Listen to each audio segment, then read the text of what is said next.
તાજેતરમાં ફોરેસ્ટ ગાર્ડની પરીક્ષાનું પરિણામ આવ્યું છે। આ પરિણામમાં કૌભાંડો થયા હોય અને કંઈક ગોટાળા થયા હોય એવી ગંધ આવી રહી છે, કારણ કે ઘણી બધી ઘટનાઓ આ પરિણામમાં શંકા ઉપજાવી રહી છે। પ્રથમ ઘટના તો એ છે કે પરીક્ષા આપનાર તમામ વિદ્યાર્થીઓના માર્ક્સ શા માટે જાહેર કરવામાં ન આવ્યા।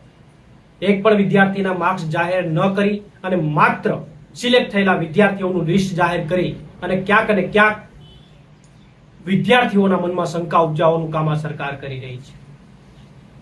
એટલે મારે સરકારને સીધો સવાલ છે કે જેટલા પણ વિદ્યાર્થીઓએ પરીક્ષા આપી છે એમના માર્ક્સ જાહેર ન કરવા પાછળનું તમારું કારણ શું છે, એનો જવાબ સરકારે આપવો જોઈએ। બીજું, જ્યારે વિરોધ થયો ત્યારે સરકાર તરફથી પ્રતિનિધિ દ્વારા એવું કહેવામાં આવ્યું કે 6 તારીખે અમે માર્ક્સ જાહેર કરીશું। અરે વડીલ મુરબ્બીઓ, માર્ક્સ તો તમારી પાસે ઓલરેડી છે, માત્ર અને પીડીએફ કોપીમાં જ હશે, માત્ર અપલોડ જ કરવાના છે। અપલોડ કરવામાં 6 દિવસનો સમય શું કામ લાગી રહ્યો છે, એનો જવાબ પણ સરકારે આપવો પડશે। બીજી ઘટના એક એવી શંકા ઉપજાવી રહી છે કે પાછળ જે કોઈ પણ પરીક્ષાઓ લેવાયેલી હતી ફોરેસ્ટમાં, એમાં ફિઝિકલ ટેસ્ટ માટે એપ્રુવ માટે મૂળ જે જગ્યા છે એનાથી 45 ગણા 40 થી 45 ગણા વિદ્યાર્થીઓને એપ્રુવડ કરવામાં આવ્યા હતા, તો આ પરીક્ષાની અંદર માત્ર 8 ગણા વિદ્યાર્થીઓને શા માટે એપ્રુવ કરવામાં આવ્યો, એનો જવાબ પણ સરકારે આપવો પડશે। અને ત્રીજી સૌથી મહત્વની ઘટના કે જે હકીકતમાં તપાસનો વિષય બને એમ છે, એક વિદ્યાર્થીએ સોશિયલ મીડિયામાં આક્ષેપ કર્યો છે કે મારી આજુબાજુ બંને સીટ ખાલી હતી પરીક્ષામાં અને છતાં પણ મારી બાજુની સીટ વાળા વિદ્યાર્થી ફાઇનલ લિસ્ટમાં સિલેક્ટ થયા છે। જી હા, 198 નામના વિદ્યાર્થીએ સોશિયલ મીડિયાની અંદર આક્ષેપ કર્યો છે કે મારી બંને આજુબાજુની સીટો ખાલી હતી, એમને કોઈ પરીક્ષા નહોતી આપી, ખાલી હતી મતલબ કે પરીક્ષા નથી આપી, છતાં પણ ફાઇનલ લિસ્ટ જે આવ્યું એમની અંદર 198 નામના વિદ્યાર્થી સિલેક્ટ થયા છે, ફાઇનલ લિસ્ટમાં સામે આવ્યું છે।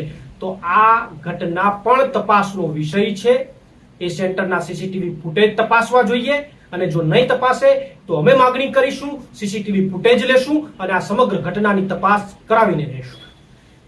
પરંતુ આ તમામ ઘટનાઓ જે બની રહી છે એ શંકા 110% ઉપજાવી રહી છે। ત્યારે ગુજરાતના વિદ્યાર્થીઓ આંદોલન કરી રહ્યા છે, અવાજ ઉઠાવી રહ્યા છે। વિદ્યાર્થીઓની માંગણી છે કે સીબીઆરટી પદ્ધતિ છે દૂર થવી જોઈએ।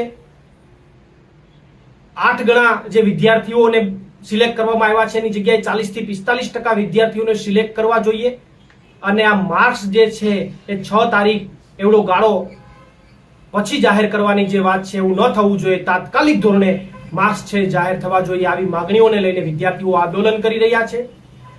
ત્યારે એ આંદોલનને સંપૂર્ણપણે વ્યક્તિગત રીતે મારું સંપૂર્ણ સમર્થન છે, પાર્ટીના લેવલથી પણ મારું સંપૂર્ણ સમર્થન છે। ભાઈ શ્રી યુવરાજસિંહભાઈ જાડેજા પણ આ આંદોલનને સમર્થન કરી રહ્યા છે, આંદોલનને સપોર્ટ કરી રહ્યા છે। ત્યારે ચોક્કસથી ગુજરાતના વિદ્યાર્થીઓની સાથે અમે બધા તમારી સાથે પડખે ઊભા છે અને જ્યાં જરૂર પડશે એ પછી રસ્તા ઉપરની લડાઈમાં પણ જો કદાચ જરૂર પડે તો પણ અમે તમારી સાથે ગુજરાતના યુવાનોની સાથે સંપૂર્ણપણે છીએ। અને બીજી વાત, સરકારને ચેતવણી પણ આપવા માંગીએ છીએ કે જે વિદ્યાર્થીઓની માંગણી છે એ તાત્કાલિક ધોરણે પૂર્ણ કરો। જો પૂર્ણ નહીં કરો તો રસ્તાઓ ઉપરની લડાઈ લડવા માટે મજબૂરીવશ પણ અમારે આવવું પડશે અને વિદ્યાર્થીઓ માટે, વિદ્યાર્થીઓના હિત માટે કદાચ તમારી સામે બાયો પણ ચડાવવી પડે તો પણ એ બાયો ચડાવી અને તમારી સામે લડવા માટે અમે તૈયાર છીએ। પ્રવીણ રામ, પ્રદેશ ફ્રન્ટલ અધ્યક્ષ આમ આદમી પાર્ટી, પ્રદેશ અધ્યક્ષ જન અધિકાર મંચ।